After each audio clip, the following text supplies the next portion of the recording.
হরে কৃষ্ণ। কেমন আছেন আমার প্রিয় বন্ধুরা? আশা করি কৃষ্ণের ইচ্ছে সবাই ভালো আছেন।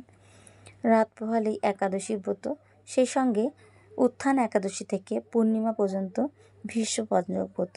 ভীষ্ম পঞ্চক ব্রত মানে 5 দিনের ব্রত, কিন্তু যেহেতু এবারে দ্বাদশীযুক্ত একাদশী পড়েছে, তাই এ ব্রত 4 দিনের।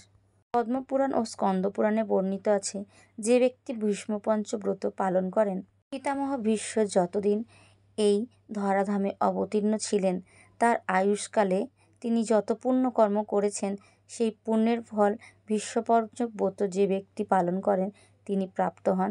আরও উল্লেখ আছে, নিঃসন্তান ব্যক্তিরা এই ব্রত পালনের ফলে সন্তান প্রাপ্তি করতে পারেন, দীর্ঘদিন সুস্বাস্থ্য থাকেন এবং আয়ু বৃদ্ধি হয়, এবং সর্বোপরি এই ব্রত পালনে ভগবান শ্রীবিষ্ণু অতি সন্তুষ্ট হন।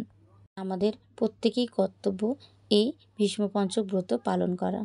3টি পদ্ধতিতে পালন করতে পারেন: পঞ্চগব্য দিয়ে, হবিষান্ন দিয়ে, আর ফলমূল দ্বারা। ভগবানকে 5 দিনে 5টি দ্রব্য দিয়ে অর্ঘ্য নিবেদন করতে পারেন।